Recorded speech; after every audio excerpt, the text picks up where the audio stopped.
नमस्कार दोस्तों, मैं संतोष पटेल स्वागत करता हूं आपके अपने YouTube चैनल डिजिटल भंडार पर। आज की वीडियो में हम CPCT एग्जाम सितंबर 2023 के लिए कंप्यूटर के इम्पोर्टेंट क्वेश्चंस को समझने वाले हैं। यह हमारा CPCT एग्जाम सितंबर 2023 के लिए पार्ट नंबर 27 है। इस वीडियो में हम CPCT एग्जाम के लिए कंप्यूटर से संबंधित 20 इम्पोर्टेंट क्वेश्चंस को समझेंगे। यह सभी वही क्वेश्चन हैं जो पहले भी CPCT एग्जाम में पूछे जा चुके हैं। जब हम एक क्वेश्चन को समझते हैं तो उससे संबंधित हमें कई प्रकार के और भी क्वेश्चन तैयार करने मिलते हैं। आप सभी क्वेश्चंस को नोट जरूर करें, क्योंकि पेपर में एक क्वेश्चन से संबंधित कई प्रकार के और भी क्वेश्चन बन सकते हैं। चलिए शुरुआत करते हैं आज की इस वीडियो का। देखते हैं आज का हमारा पहला क्वेश्चन क्या है। पहला क्वेश्चन हमसे पूछा गया है, कंपाइलर क्या करता है। कंपाइलर क्या करता है। पहला क्वेश्चन हमसे पूछा गया है, कंपाइलर क्या करता है। कंपाइलर क्या करता है। ऑप्शन नंबर ए क्या है, यह ऑब्जेक्ट कोड उत्पन्न करता है। ऑप्शन नंबर बी, यह मशीनी भाषा का उच्च स्तरीय भाषा में अनुवाद करता है, मतलब मशीन लैंग्वेज को हाई लेवल लैंग्वेज में बदलता है। यह एक समय में एक कथन का अनुवाद करता है। यह एक समय पर एक लाइन को ट्रांसलेट करता है, एक इंस्ट्रक्शंस को। ऑप्शन नंबर डी क्या है, यह एक समय में दो कथनों का अनुवाद करता है। कंपाइलर का क्वेश्चन पूछा गया है। आपको यहां पर कई प्रकार के क्वेश्चन तैयार करने हैं। कंपाइलर एक लैंग्वेज ट्रांसलेटर होता है। लैंग्वेज ट्रांसलेटर, इसे लैंग्वेज प्रोसेसर भी कहा जाता है। लैंग्वेज प्रोसेसर यह एक सिस्टम सॉफ्टवेयर का एग्जाम्पल होता है। कंपाइलर एक लैंग्वेज ट्रांसलेटर है, लैंग्वेज प्रोसेसर भी है और इसे सिस्टम सॉफ्टवेयर भी कहा जाता है। कंपाइलर हाई लेवल लैंग्वेज में बनने वाले प्रोग्राम को लो लेवल लैंग्वेज में या मशीन लैंग्वेज में या बाइनरी लैंग्वेज में बदलता है। कंपाइलर हाई लेवल लैंग्वेज में बनने वाले प्रोग्राम को एक साथ एक ही बार में लो लेवल लैंग्वेज में, मशीन लैंग्वेज में या बाइनरी लैंग्वेज में बदलता है। तो कंपाइलर जो है वह हाई लेवल लैंग्वेज के प्रोग्राम को, हाई लेवल लैंग्वेज का जो प्रोग्राम होता है उसे कहा जाता है source program. High level language में जो प्रोग्राम बनाया जाता है, जो कोडिंग की जाती है, उसे कहा जाता है सोर्स प्रोग्राम या सोर्स कोड। तो कंपाइलर इस सोर्स कोड को, मतलब हाई लेवल लैंग्वेज के प्रोग्राम को लो लेवल लैंग्वेज में या मशीन लैंग्वेज में या बाइनरी लैंग्वेज में बदलता है। और कंपाइलर एक साथ कंप्लीट प्रोग्राम को बदलता है, एक साथ कंप्लीट प्रोग्राम को। जो कंपाइलर है वह एक लैंग्वेज ट्रांसलेटर है, लैंग्वेज प्रोसेसर है, सिस्टम सॉफ्टवेयर का एग्जाम्पल है। और कंपाइलर के द्वारा हाई लेवल लैंग्वेज में बनाए गए प्रोग्राम को, मतलब सोर्स प्रोग्राम को लो लेवल लैंग्वेज में, मशीन लैंग्वेज में या बाइनरी लैंग्वेज में बदला जाता है। और कंपाइलर जो कोड बदलता है, जो कोड ट्रांसलेट करता है, उसे कहा जाता है ऑब्जेक्ट कोड। ऑब्जेक्ट कोड मतलब सोर्स प्रोग्राम को, सोर्स कोड को कंपाइलर कन्वर्ट करता है और उसे किस में बदल देता है, ऑब्जेक्ट कोड में। ऑब्जेक्ट कोड में कंपाइलर सोर्स प्रोग्राम को हाई लेवल लैंग्वेज से लो लेवल लैंग्वेज में बदल देता है और यह जो कोड बनता है उस कोड को कहा जाता है object code. Object code compiler के द्वारा सोर्स प्रोग्राम को लो लेवल लैंग्वेज में, मशीन लैंग्वेज में, बाइनरी लैंग्वेज में बदला जाता है। यह जो कोड बनता है उसे कहा जाता है ऑब्जेक्ट कोड। ऑब्जेक्ट कोड मतलब आंसर क्या होगा, यह ऑब्जेक्ट कोड जनरेट करता है, उत्पन्न करता है। कंपाइलर सोर्स प्रोग्राम को, मतलब हाई लेवल लैंग्वेज के प्रोग्राम को लो लेवल लैंग्वेज में बदलता है, मशीन लैंग्वेज में बदलता है और यह जो कोड बनता है उसे कहा जाता है ऑब्जेक्ट कोड। तो इस क्वेश्चन का आंसर क्या होगा, ऑप्शन नंबर ए, यह ऑब्जेक्ट कोड उत्पन्न या जनरेट करता है कंपाइलर। आपको इंटरप्रेटर भी समझना है। इंटरप्रेटर भी क्या है, एक लैंग्वेज ट्रांसलेटर है, एक लैंग्वेज प्रोसेसर है, सिस्टम सॉफ्टवेयर है। यह भी हाई लेवल लैंग्वेज के प्रोग्राम को लो लेवल लैंग्वेज में बदलता है, लेकिन इंटरप्रेटर प्रोग्राम को लाइन बाय लाइन बदलता है, line by line. Compiler complete program को एक साथ बदलता है, जबकि इंटरप्रेटर प्रोग्राम को line by line high level language से लो लेवल लैंग्वेज में बदलता है। और इंटरप्रेटर ऑब्जेक्ट कोड नहीं बनाता है, इंटरप्रेटर ऑब्जेक्ट कोड नहीं बनाता है, जबकि कंपाइलर ऑब्जेक्ट कोड बनाता है। एक होता है असेंबलर, यह भी एक लैंग्वेज ट्रांसलेटर है, यह भी एक लैंग्वेज प्रोसेसर है, जो कि असेंबली लैंग्वेज को मशीन लैंग्वेज में बदलने के लिए यूज किया जाता है। असेंबलर भी एक लैंग्वेज ट्रांसलेटर है, लैंग्वेज प्रोसेसर है, सिस्टम सॉफ्टवेयर है। यह असेंबली लैंग्वेज को मशीन लैंग्वेज में बदलने के लिए यूज किया जाता है। तो इस क्वेश्चन का आंसर हो जाएगा ऑप्शन नंबर ए। यह ऑब्जेक्ट कोड जनरेट करता है। कंपाइलर सोर्स प्रोग्राम को मशीन लैंग्वेज में बदलता है और वह जो कोड बनता है उसे कहा जाता है ऑब्जेक्ट कोड। देखते हैं हमारे नेक्स्ट क्वेश्चन को। नेक्स्ट क्वेश्चन है एमएस वर्ड 2016 में टेक्स्ट की फॉर्मेटिंग को कॉपी करने के लिए निम्नलिखित में से किस कीबोर्ड शॉर्टकट का उपयोग किया जाता है। एमएस वर्ड 2016 में टेक्स्ट की फॉर्मेटिंग को कॉपी करने के लिए निम्नलिखित में से किस कीबोर्ड शॉर्टकट का उपयोग किया जाता है। यह क्वेश्चन एमएस वर्ड से पूछा गया है और हमसे पूछा गया है यदि हमें एमएस वर्ड में टेक्स्ट की फॉर्मेटिंग को कॉपी करना है। अब यहां पर क्वेश्चन को ध्यान से समझें, हमें टेक्स्ट को कॉपी नहीं करना है, टेक्स्ट की फॉर्मेटिंग को कॉपी करना है। यदि आपको कोई ऑब्जेक्ट कॉपी करना होता है, ऑब्जेक्ट मतलब कोई टेक्स्ट है, कोई इमेज है, तो आप कंट्रोल सी से कॉपी करते हो और कंट्रोल वी से पेस्ट कर देते हो। नॉर्मल किसी ऑब्जेक्ट को कॉपी पेस्ट करने की शॉर्टकट की क्या होती है, कंट्रोल सी से कॉपी होता है, कंट्रोल वी से पेस्ट हो जाता है। लेकिन हमसे पूछा गया है टेक्स्ट की फॉर्मेटिंग को कॉपी पेस्ट करना है। टेक्स्ट की फॉर्मेटिंग को कॉपी पेस्ट करने के लिए एमएस वर्ड में एक फीचर होता है फॉर्मेट पेंटर। एमएस वर्ड में एक फीचर होता है फॉर्मेट पेंटर जो कि फॉर्मेटिंग को कॉपी और पेस्ट करने के लिए यूज किया जाता है। Format painter option MS word के होम टैब में प्राप्त होता है और क्लिपबोर्ड ग्रुप में प्राप्त होता है। एमएस वर्ड के होम टैब में पहला ग्रुप होता है क्लिपबोर्ड ग्रुप, जहां पर फॉर्मेट पेंटर नाम का ऑप्शन होता है। यह ऑप्शन फॉर्मेटिंग को कॉपी और पेस्ट करने की सुविधा प्रदान करता है। MS Word, MS Excel, MS PowerPoint तीनों सॉफ्टवेयर में यह ऑप्शन होता है। होम टैब में होता है, क्लिपबोर्ड ग्रुप में होता है और फॉर्मेट पेंटर के द्वारा हम एक स्थान से फॉर्मेटिंग को कॉपी करते हैं, दूसरे स्थान पर जाकर पेस्ट कर देते हैं। फॉर्मेटिंग को कॉपी करने की शॉर्टकट की होती है कंट्रोल शिफ्ट सी। फॉर्मेटिंग को कॉपी करने की शॉर्टकट की क्या है, कंट्रोल शिफ्ट सी। जबकि फॉर्मेटिंग को पेस्ट करने की शॉर्टकट की कंट्रोल शिफ्ट भी होती है। फॉर्मेटिंग को कॉपी करने के लिए कंट्रोल शिफ्ट सी शॉर्टकट की का यूज किया जाता, फॉर्मेटिंग को पेस्ट करने के लिए कंट्रोल शिफ्ट भी शॉर्टकट की का यूज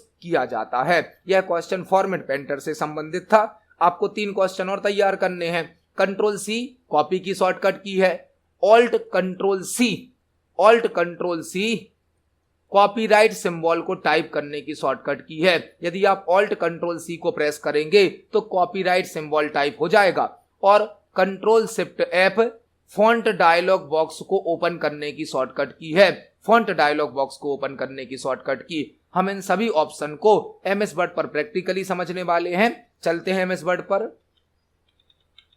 यह हमारा एमएस वर्ड सॉफ्टवेयर है। एमएस वर्ड में आप देख सकते हैं होम टैब में क्लिपबोर्ड ग्रुप होता है जिसमें फॉर्मेट पेंटर नाम का एक ऑप्शन होता है। यह ऑप्शन फॉर्मेटिंग को कॉपी पेस्ट करने की सुविधा प्रदान करता है। यदि हम किसी एक टेक्स्ट की कुछ फॉर्मेटिंग अप्लाई कर दें, जैसे हमने यहाँ पर एक टेक्स्ट पर, एक पैराग्राफ पर कुछ फॉर्मेटिंग अप्लाई करी है, अब यदि यही फॉर्मेटिंग हमें नीचे किसी अदर टेक्स्ट पर अप्लाई करनी है तो पहले हम इस टेक्स्ट को सिलेक्ट करेंगे, कीबोर्ड से कंट्रोल शिफ्ट सी को प्रेस करेंगे। कंट्रोल शिफ्ट सी मतलब हमने फॉर्मेटिंग को कॉपी कर लिया। अब हमें जहां पर यह फॉर्मेटिंग पेस्ट करनी है उस टेक्स्ट को सिलेक्ट करने के बाद हम कंट्रोल शिफ्ट भी को प्रेस कर देंगे। तो आप देख सकते हैं शिफ्ट कंट्रोल सी से या कंट्रोल शिफ्ट सी से हमने फॉर्मेटिंग को कॉपी किया और कंट्रोल शिफ्ट भी या शिफ्ट कंट्रोल भी से हम फॉर्मेटिंग को पेस्ट कर पा रहे हैं। वहां पर हमें एक शॉर्टकट की दी गई थी control shift F. Control shift F से फॉन्ट डायलॉग बॉक्स ओपन हो जाता है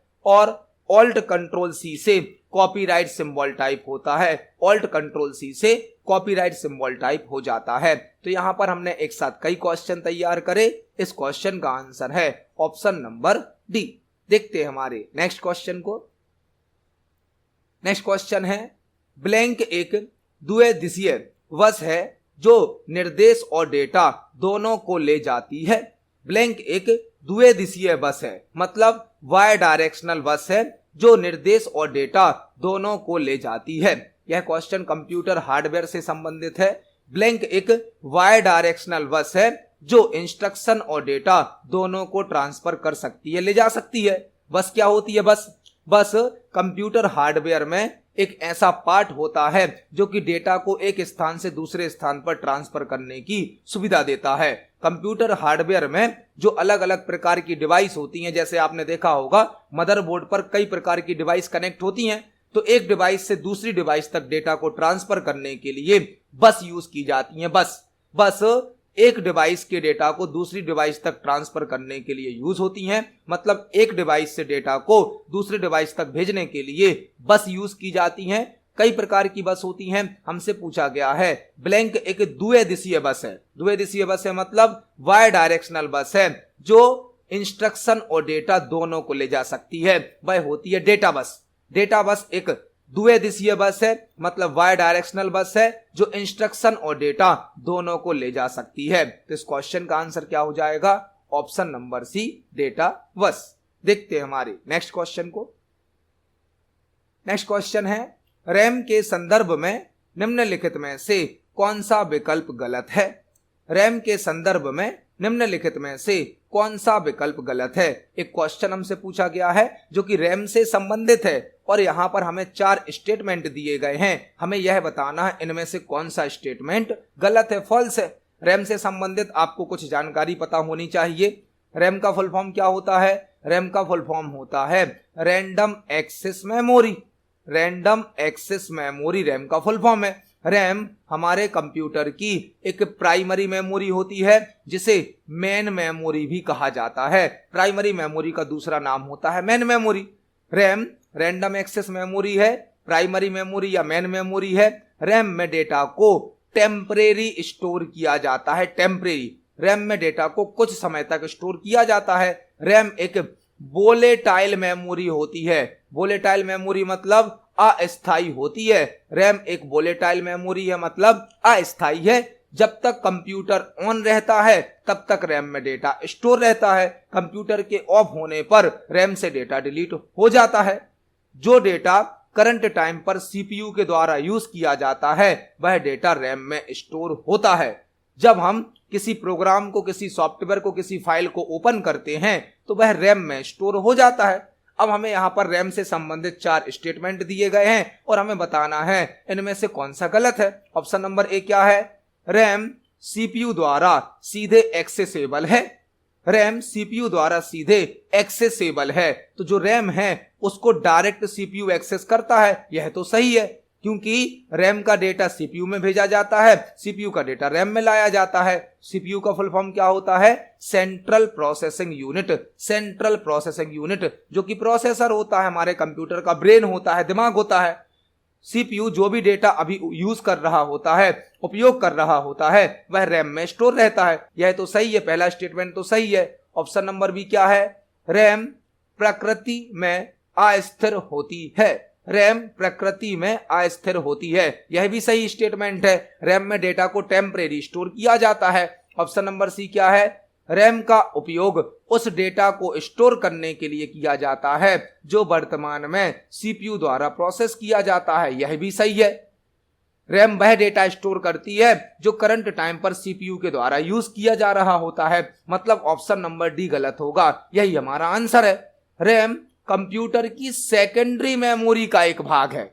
रैम कंप्यूटर की सेकेंडरी मेमोरी थोड़ी होती है, रैम तो कंप्यूटर की प्राइमरी मेमोरी होती है। मतलब यह स्टेटमेंट गलत है, यही हमारा आंसर है। हमें 4 स्टेटमेंट दिए गए थे, हमसे पूछा गया था इनमें से कौन सा रैम से संबंधित गलत है। ऑप्शन नंबर डी गलत है। रैम तो प्राइमरी मेमोरी होती है, रैम सेकेंडरी मेमोरी नहीं होती है। देखते हैं हमारे नेक्स्ट क्वेश्चन को। नेक्स्ट क्वेश्चन है निम्नलिखित में से कौन सी कंप्यूटर इनपुट डिवाइस है जिसमें क्रॉस हेयर के साथ ग्लास या मैग्नीफाइड ग्लास होता है जिससे उपयोगकर्ता किसी वस्तु का सही पता लगा सकते हैं या सटीक ड्राइंग बना सकते हैं। निम्नलिखित में से कौन सी कंप्यूटर इनपुट डिवाइस है जिसमें क्रॉस हेयर के साथ ग्लास या मैग्नीफाइड ग्लास लगा होता है जिससे उपयोगकर्ता किसी वस्तु का सही पता लगा सकते हैं या सटीक ड्राइंग बना सकते हैं। यहाँ पर जो क्वेश्चन पूछा गया है यह इनपुट डिवाइस से संबंधित है।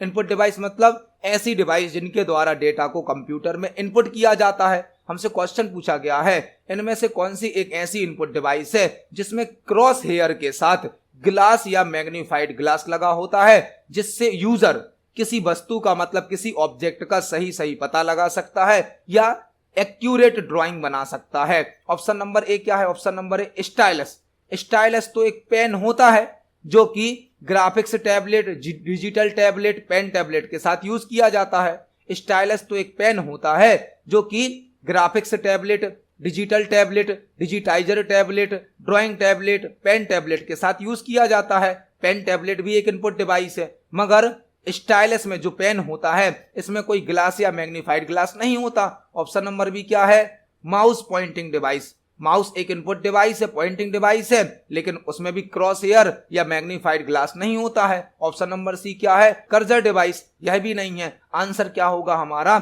ऑप्शन नंबर डी पक एक इनपुट डिवाइस है जो कि माउस के समान ही होती है, लेकिन इसमें ग्लास या मैग्नीफाइड ग्लास लगा होता है, जिससे हम किसी ऑब्जेक्ट को स्क्रीन पर सही तरीके से देख सकते हैं और सही तरीके से ड्राइंग बना सकते हैं। पक एक इनपुट डिवाइस है जो कि राउंड शेप में होता है, माउस के समान ही वर्क करता है और इसमें ग्लास या मैग्नीफाइड ग्लास लगा होता है, जिसके माध्यम से हम स्क्रीन पर किसी ऑब्जेक्ट को सही तरीके से देख सकते हैं और एक्यूरेट ड्राइंग बना सकते हैं। तो इस क्वेश्चन का आंसर क्या होगा? ऑप्शन नंबर डी पक। आपको याद रखना है पक एक इनपुट डिवाइस होती है। देखते हैं हमारे नेक्स्ट क्वेश्चन को। नेक्स्ट क्वेश्चन है, निम्नलिखित में से कौन सा एक इंपैक्ट प्रिंटर है? निम्नलिखित में से कौन सा एक इंपैक्ट प्रिंटर है? यह क्वेश्चन प्रिंटर से संबंधित पूछा गया है। निम्नलिखित में से कौन सा एक इंपैक्ट प्रिंटर है? प्रिंटर क्या होता है? प्रिंटर एक आउटपुट डिवाइस होती है। प्रिंटर एक हार्डवेयर डिवाइस होती है जो कि हमें हार्ड कॉपी आउटपुट प्रदान करती है। प्रिंटर एक आउटपुट डिवाइस है।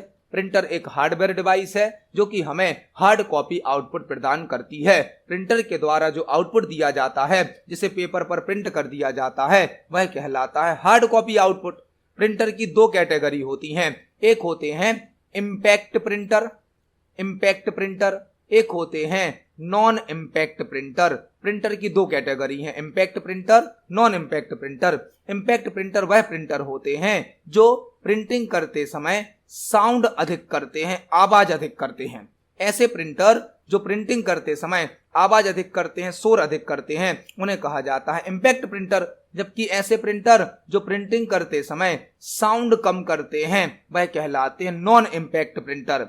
इंपैक्ट प्रिंटर की जो स्पीड होती है, वह स्लो होती है, जबकि नॉन इंपैक्ट प्रिंटर की स्पीड फास्ट होती है। इंपैक्ट प्रिंटर का जो आउटपुट होता है वह लो क्वालिटी का होता है, जबकि नॉन इंपैक्ट प्रिंटर का आउटपुट हाई क्वालिटी का होता है। इंपैक्ट प्रिंटर मतलब साउंड अधिक करेगा, स्पीड स्लो होगी, आउटपुट हमें लो क्वालिटी का देगा। जबकि नॉन इंपैक्ट प्रिंटर साउंड कम करता है, स्पीड फास्ट होती है और हाई क्वालिटी का आउटपुट देता है। हमें यहाँ पर प्रिंटर के नाम दिए गए हैं, हमें बताना है इनमें से कौन एक इंपैक्ट प्रिंटर है। तो इंकजेट प्रिंटर एक नॉन इंपैक्ट प्रिंटर है। इंकजेट प्रिंटर एक नॉन इंपैक्ट प्रिंटर है जिसमें लिक्विड फॉर्म में इंक भरी होती है, जिसे नोजल के माध्यम से पेपर पर स्प्रे करके प्रिंटिंग की जाती है। लेजर प्रिंटर भी एक नॉन इंपैक्ट प्रिंटर है जो कि अदर सभी प्रिंटर से फास्ट होता है। थर्मल प्रिंटर भी एक नॉन इंपैक्ट प्रिंटर है। लेकिन जो डॉट मैट्रिक्स प्रिंटर है, यह एक इंपैक्ट प्रिंटर होता है जो कि प्रिंटिंग करते समय अधिक साउंड करता है, लो क्वालिटी का आउटपुट देता है। तो आंसर क्या हो जाएगा? Option number B, dot matrix printer एक इंपैक्ट प्रिंटर होता है। देखते हैं हमारे नेक्स्ट क्वेश्चन को। नेक्स्ट क्वेश्चन है, लेजर प्रिंटर डॉक्यूमेंट को प्रिंट करने के लिए टोनर ब्लैंक का उपयोग करते हैं। लेजर प्रिंटर डॉक्यूमेंट को प्रिंट करने के लिए टोनर ब्लैंक का उपयोग करते हैं। यह क्वेश्चन भी प्रिंटर से संबंधित है। जो लेजर प्रिंटर है वह डॉक्यूमेंट को प्रिंट करने के लिए टोनर ब्लैंक का उपयोग करते हैं। लेजर प्रिंटर का क्वेश्चन है। अभी हमने एक क्वेश्चन समझा कि प्रिंटर एक आउटपुट डिवाइस है, प्रिंटर एक हार्डवेयर डिवाइस है जो कि हमें हार्ड कॉपी आउटपुट प्रदान करती है, और लेजर प्रिंटर एक नॉन इम्पैक्ट प्रिंटर होता है, नॉन इम्पैक्ट प्रिंटर जो कि फास्ट स्पीड में वर्क करता है। अदर सभी प्रिंटर से लेजर प्रिंटर फास्ट होता है, हाई क्वालिटी का आउटपुट देता है, और लेजर प्रिंटर के अंदर ड्राई पाउडर यूज किया जाता है, ड्राई पाउडर यूज किया जाता है लेजर प्रिंटर में। यह ड्राई पाउडर कहलाता है टोनर। लेजर प्रिंटर में ड्राई पाउडर, सूखा पाउडर यूज होता है, यह पाउडर कहलाता है टोनर। मतलब लेजर प्रिंटर में टोनर के माध्यम से प्रिंटिंग की जाती है और टोनर फिल किया जाता है कार्ट्रिज में। टोनर कहां भरा जाता है? कार्ट्रिज में। तो इस क्वेश्चन का आंसर क्या हो जाएगा? Option number A. Laser printer document को प्रिंट करने के लिए टोनर कार्ट्रिज का उपयोग करता है। टोनर कार्ट्रिज का जो टोनर है वह ड्राई पाउडर होता है, सूखा पाउडर होता है, जिसे कार्ट्रिज के अंदर फिल किया जाता है। पाउडर को कहा जाता है टोनर। इस क्वेश्चन का आंसर हो जाएगा ऑप्शन नंबर ए, कार्ट्रिज। देखते हैं हमारे नेक्स्ट क्वेश्चन को। नेक्स्ट क्वेश्चन है, यदि ठीक से कनेक्ट होने पर भी आपके प्रिंटर में फ्लैश लाइट नहीं जल रही है तो आप संभवतः किस समस्या का सामना कर रहे हैं? यदि ठीक से कनेक्ट होने पर भी आपके प्रिंटर में फ्लैश लाइट नहीं जल रही है तो आप संभवतः किस समस्या का सामना कर रहे हैं? यह क्वेश्चन भी प्रिंटर से संबंधित है। यदि आपका प्रिंटर ठीक तरीके से कंप्यूटर से कनेक्ट है लेकिन फिर भी उसमें फ्लैश लाइट नहीं जल रही है तो जनरली आप किस प्रॉब्लम को फेस कर रहे हैं, यह हमें यहां पर बताना है। यह क्वेश्चन भी प्रिंटर से संबंधित है। प्रिंटर सही तरीके से कनेक्ट है लेकिन फिर भी प्रिंटर में फ्लैश लाइट नहीं जल रही है तो कौन सी प्रॉब्लम हो सकती है? ऑप्शन नंबर ए क्या है? पेपर जाम से संबंधित समस्या है। पेपर जाम से संबंधित समस्या मतलब आपका जो पेपर है वह प्रिंटर में जाम हो गया, फंस गया है। ऑप्शन नंबर बी क्या है? ड्राइवर से संबंधित समस्या है। ड्राइवर मतलब प्रिंटर का सॉफ्टवेयर। प्रिंटर एक हार्डवेयर है लेकिन उस हार्डवेयर को कंट्रोल करने के लिए एक सॉफ्टवेयर की आवश्यकता होती है। प्रत्येक हार्डवेयर डिवाइस का अपना एक सॉफ्टवेयर होता है जिससे उस हार्डवेयर डिवाइस को कंट्रोल किया जाता है। तो प्रिंटर का जो सॉफ्टवेयर होता है, प्रिंटर को कंट्रोल करता है, वह कहलाता है प्रिंटर का ड्राइवर। किसी हार्डवेयर डिवाइस का जो सॉफ्टवेयर होता है उसे कहा जाता है डिवाइस ड्राइवर। हार्डवेयर डिवाइस तो डिवाइस है लेकिन उसे ऑपरेट करने के लिए, कंट्रोल करने के लिए जो सॉफ्टवेयर यूज होता है वह कहलाता है उस हार्डवेयर डिवाइस का डिवाइस ड्राइवर। तो ऑप्शन नंबर बी क्या है? ड्राइवर से संबंधित समस्या है। ऑप्शन नंबर सी क्या है? टोनर से संबंधित समस्या है। ऑप्शन नंबर डी क्या है? डेटा केबल से संबंधित समस्या है। यदि पेपर जाम होगा तो भी यह प्रॉब्लम नहीं आएगी, टोनर से रिलेटेड प्रॉब्लम होगी तो भी यह प्रॉब्लम नहीं आएगी, डेटा केबल से प्रॉब्लम होगी तो भी यह प्रॉब्लम नहीं आएगी। लेकिन यदि हमारे प्रिंटर में ड्राइवर से संबंधित कोई समस्या है तो प्रिंटर में फ्लैश लाइट ऑन नहीं होगी।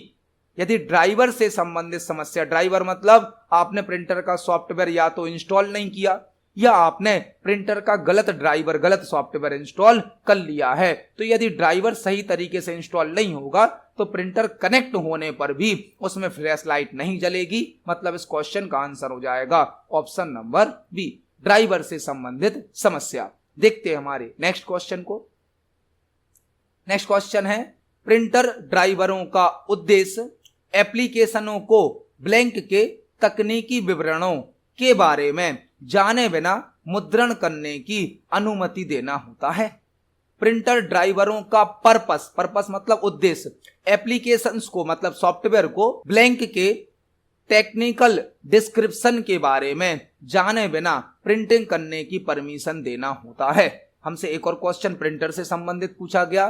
प्रिंटर ड्राइवर मतलब प्रिंटर का जो सॉफ्टवेयर है उसका उद्देश्य एप्लीकेशंस को मतलब सॉफ्टवेयर को ब्लैंक के टेक्निकल डिस्क्रिप्शन, टेक्निकल नॉलेज के बारे में जाने बिना प्रिंटिंग करने की अनुमति देना होता है। जो प्रिंटर ड्राइवर होता है उसका उद्देश्य क्या होता है? एप्लीकेशंस को ब्लैंक के टेक्निकल नॉलेज के बिना प्रिंटिंग करने की परमिशन देना, वह होता है प्रिंटर मॉडल। प्रिंटर ड्राइवरों का उद्देश्य एप्लीकेशंस को मतलब सॉफ्टवेयर को प्रिंटर मॉडल के तकनीकी विवरणों के बारे में जाने बिना मुद्रण करने की मतलब प्रिंटिंग करने की अनुमति देना होता है। इस क्वेश्चन का आंसर क्या होगा? Option number B, printer model. जो प्रिंटर के ड्राइवर होते हैं वह एप्लीकेशंस मतलब सॉफ्टवेयर को प्रिंटर का जो मॉडल है उसके बारे में तकनीकी विवरण जानने के बिना प्रिंटिंग करने की अनुमति प्रदान करता है। तो इस क्वेश्चन का आंसर हो जाएगा option number B, printer model. देखते हैं हमारे नेक्स्ट क्वेश्चन को। नेक्स्ट क्वेश्चन है एमएस एक्सेल के निम्न में से कौन से फीचर को समान पंक्ति या समान कॉलम के कंटेंट को निकटवर्ती सेलों में त्वरित रूप से कॉपी और पेस्ट करने के लिए उपयोग किया जाता है। एमएस एक्सेल के निम्न में से कौन से फीचर को समान पंक्ति या कॉलम के कंटेंट को निकटवर्ती सेलों में त्वरित रूप से कॉपी और पेस्ट करने के लिए उपयोग किया जाता है। हमसे एमएस एक्सेल से क्वेश्चन पूछा गया है कि एमएस एक्सेल में ऐसा कौन सा फीचर होता है जो किसी डेटा को, कंटेंट मतलब डेटा को, एक सेल से उसके आसपास वाले जो सेल होते हैं उनमें ऑटोमेटिक कॉपी और पेस्ट करने की सुविधा प्रदान करता है। एमएस एक्सेल में यदि आपने किसी सेल में कोई डेटा फिल किया है और उसी डेटा को यदि आपको पूरी रो में फिल करना है या पूरे कॉलम में फिल करना है, वो भी किस फीचर से आप कर सकते हो, यह हमें यहां पर बताना है। एमएस एक्सेल में यदि आपने एक सेल में कोई डेटा फिल किया है और उसी डेटा को आप रो वाइज फिल करना चाहते हो या कॉलम वाइज फिल करना चाहते हो ऑटोमेटिक रूप से, तो वह कहलाता है फिल हैंडल।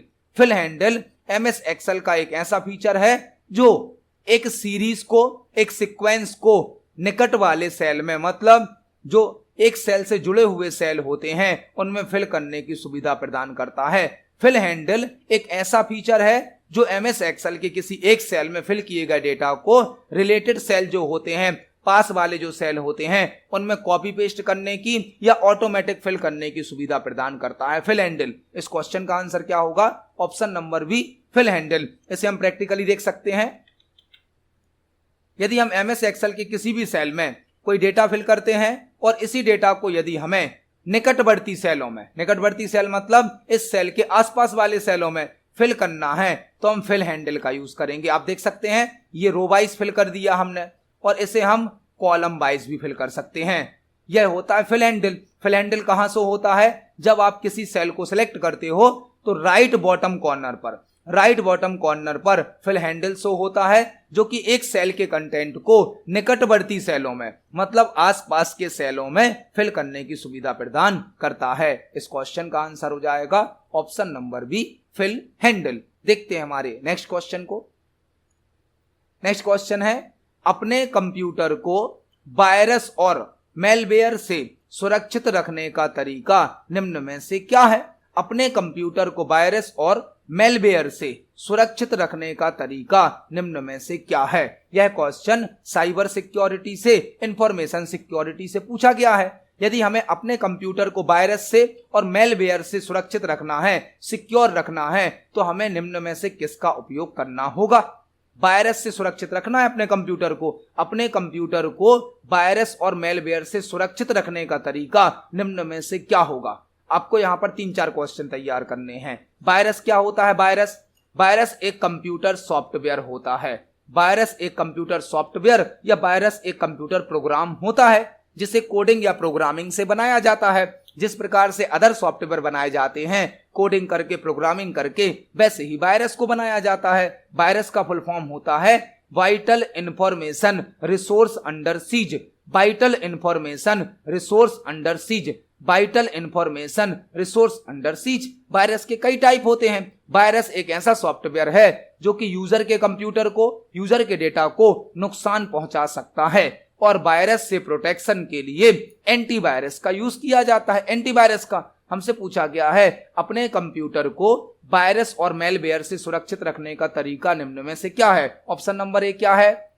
अज्ञात प्रेषक द्वारा भेजे गए मेल में आए हुए लिंक पर क्लिक ना करके, अज्ञात प्रेषक द्वारा भेजे गए मेल में आए हुए लिंक पर क्लिक ना करके। ऑप्शन नंबर बी क्या है? जितनी अधिक हो सके फाइलें डाउनलोड करके।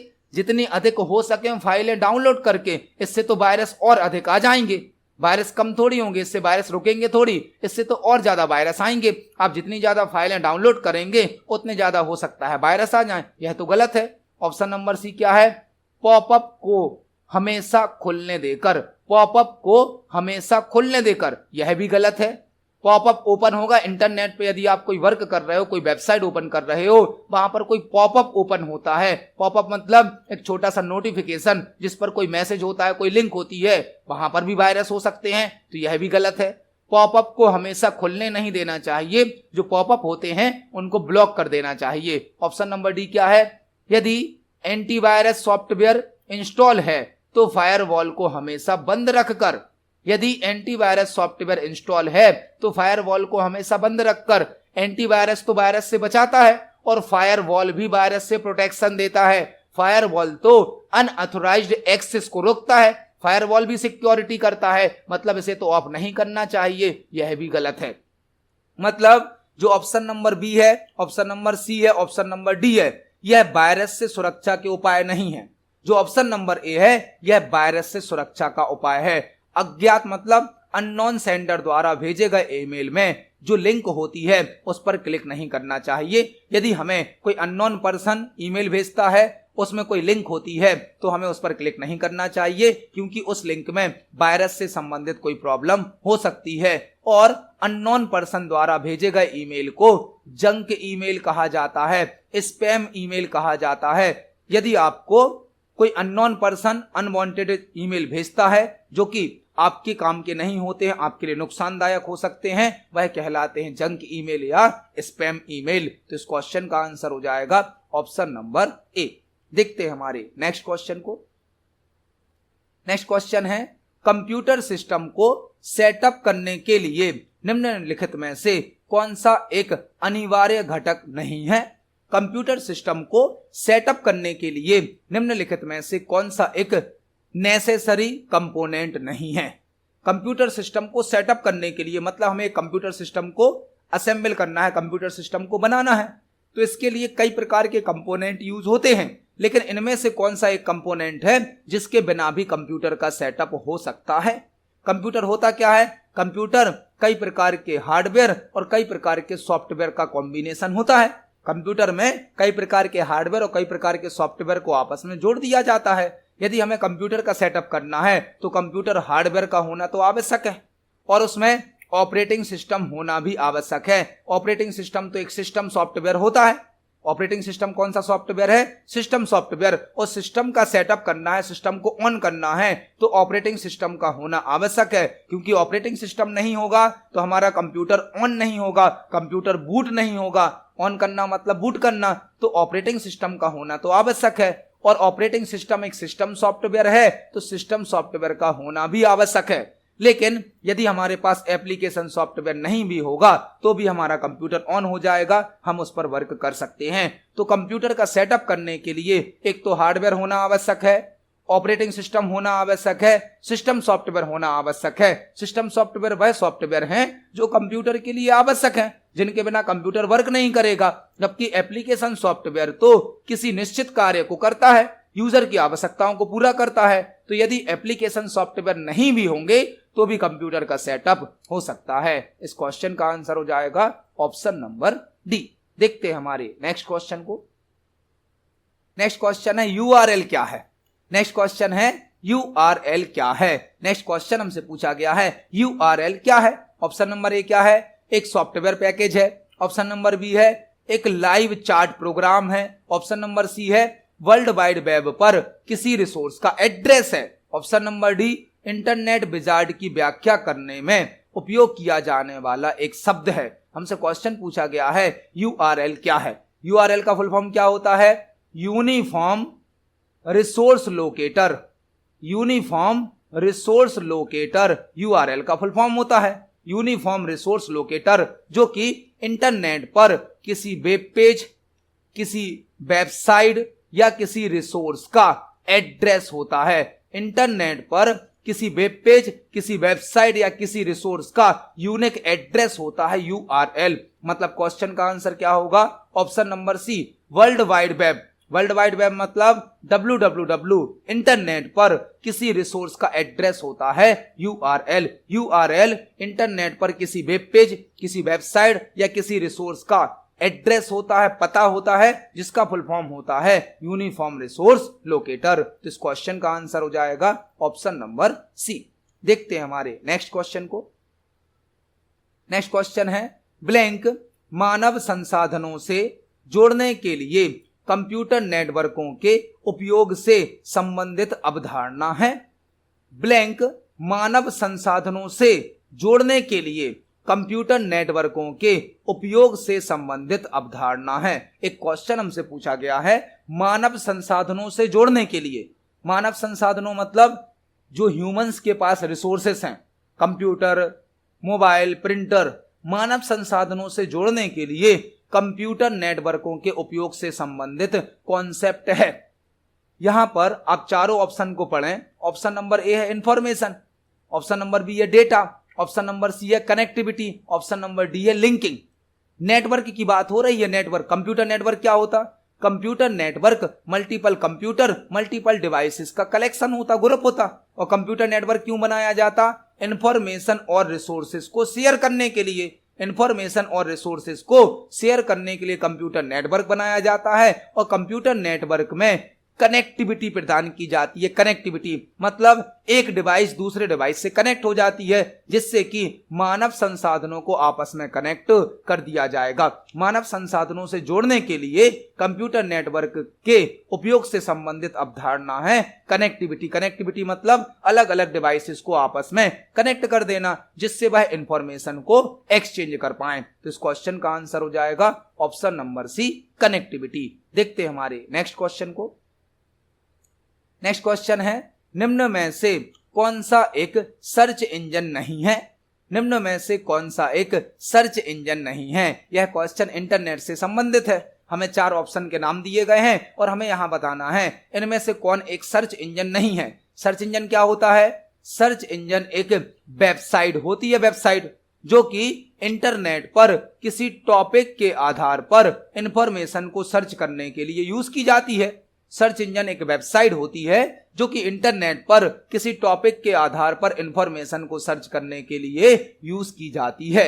हमें यहाँ पर चार नाम दिए गए हैं। हमसे पूछा गया है निम्न में से कौन सा एक सर्च इंजन नहीं है। तो माइक्रोसॉफ्ट बिंग, माइक्रोसॉफ्ट बिंग यह एक सर्च इंजन है जिसे माइक्रोसॉफ्ट कंपनी ने बनाया।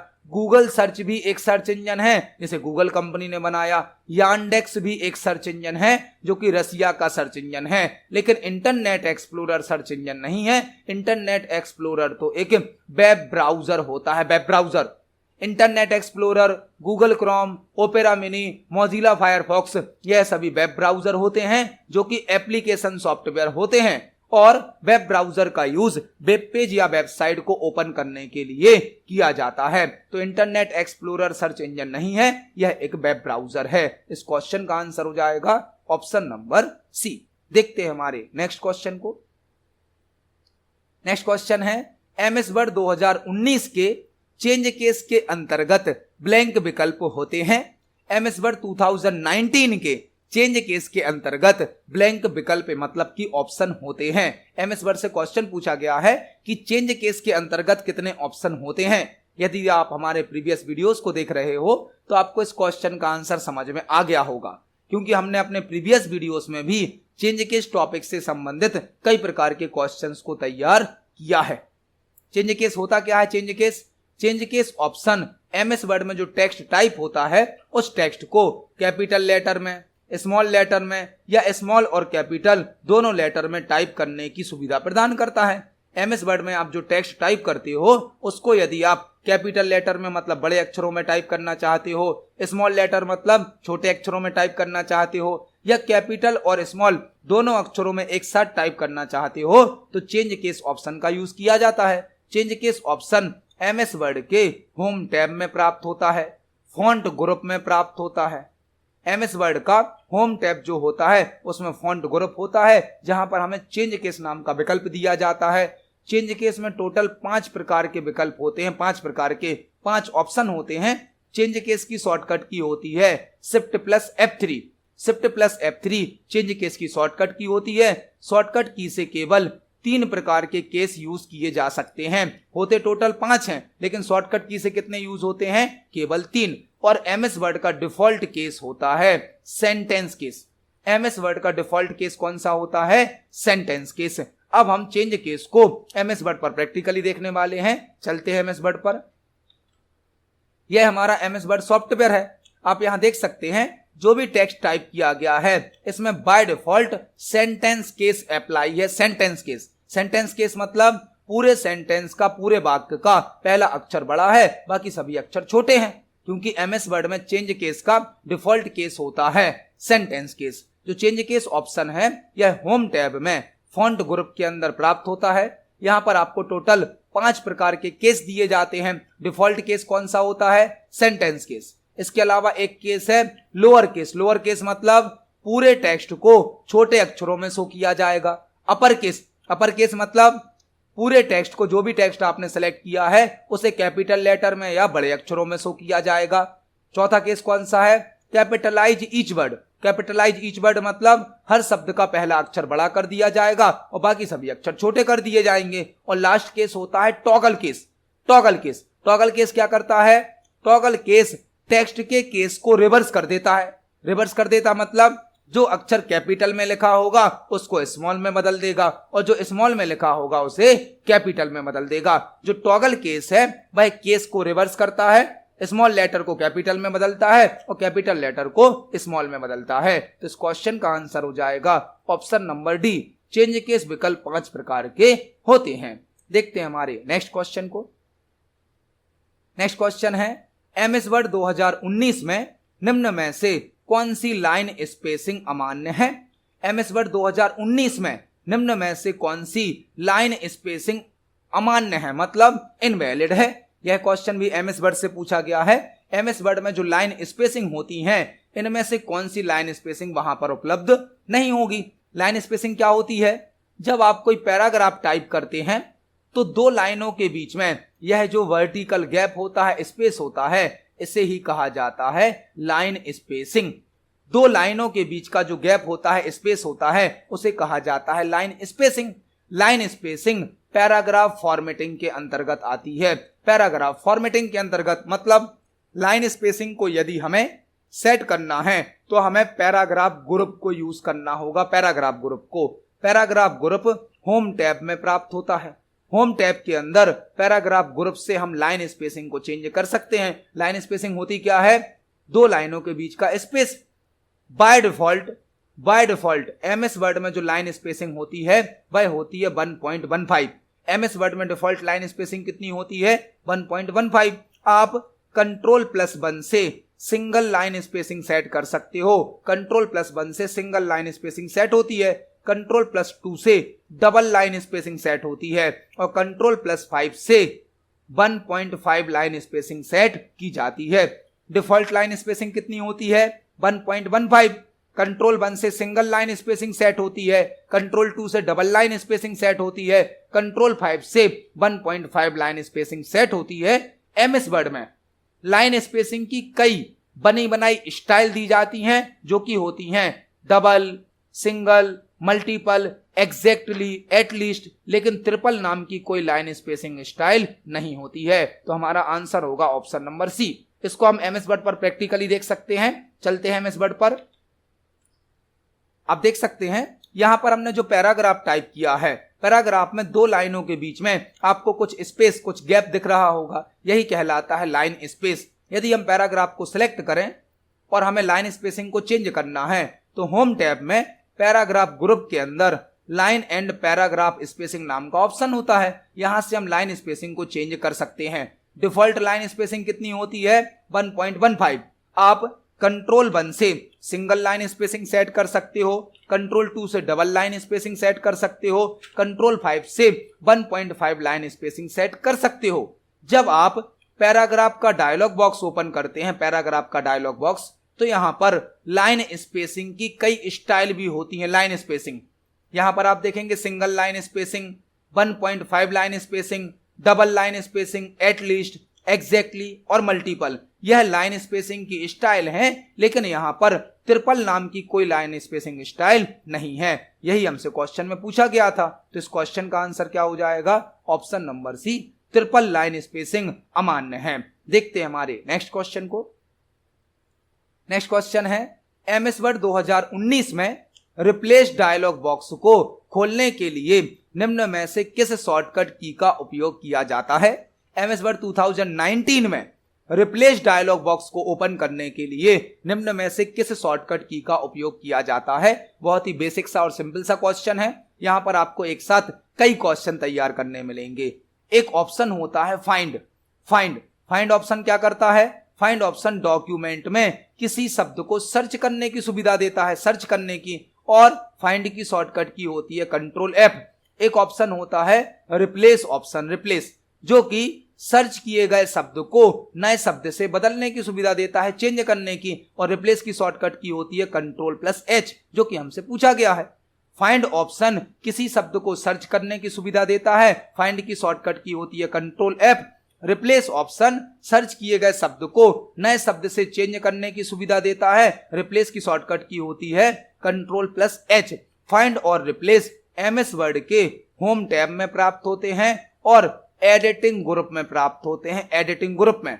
फाइंड ऑप्शन कंट्रोल F से ओपन होगा, रिप्लेस ऑप्शन कंट्रोल H से ओपन होगा, और कंट्रोल G गो टू की शॉर्टकट की होती है, गो टू की।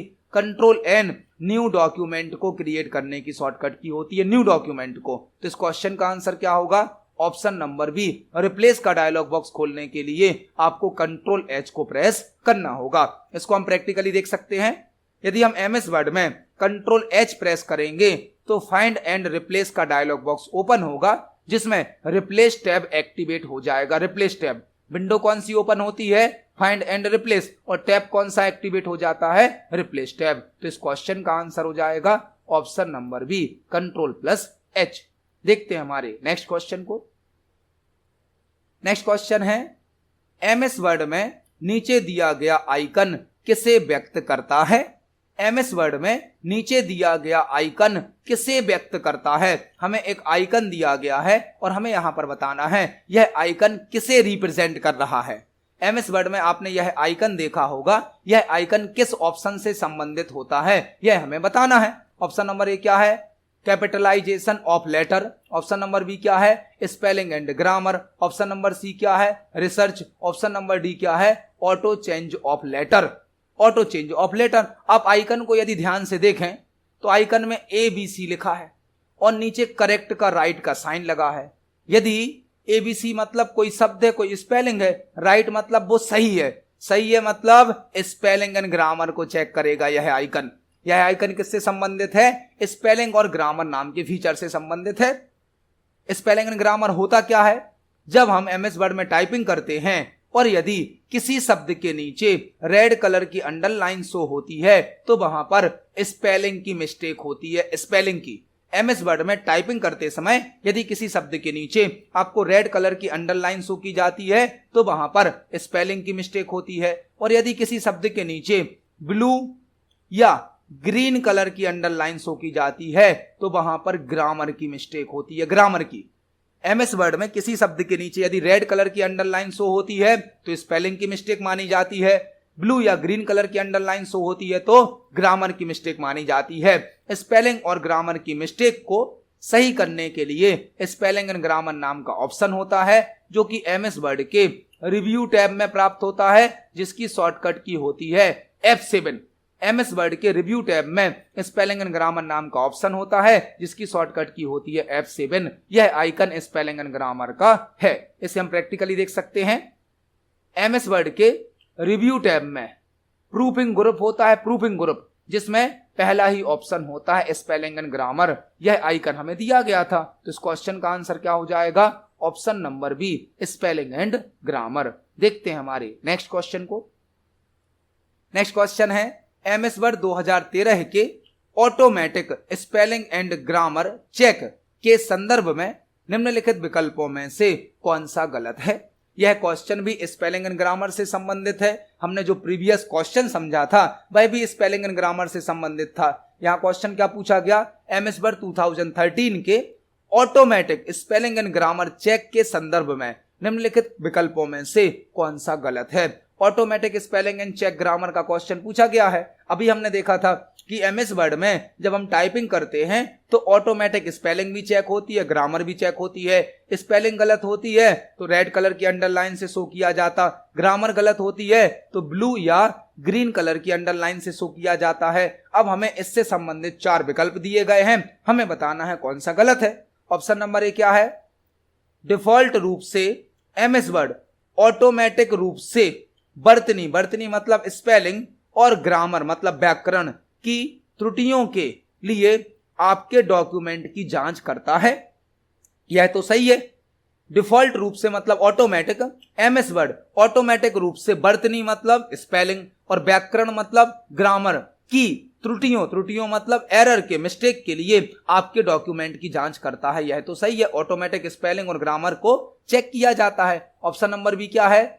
नीली रेखा व्याकरण संबंधी त्रुटि को इंगित करती है जिसमें गलत शब्द भी शामिल होते हैं। नीली रेखा मतलब ब्लू कलर की लाइन ग्रामर से रिलेटेड एरर को शो करती है जिसमें गलत शब्द भी शामिल होते हैं। यह भी सही है। ब्लू कलर की लाइन किसको रिप्रेजेंट करती है? व्याकरण मतलब ग्रामर की मिस्टेक को। ऑप्शन नंबर सी क्या है? गलत वर्तनी वाले शब्दों को लाल रंग से रेखांकित किया जाता है। यह भी सही है।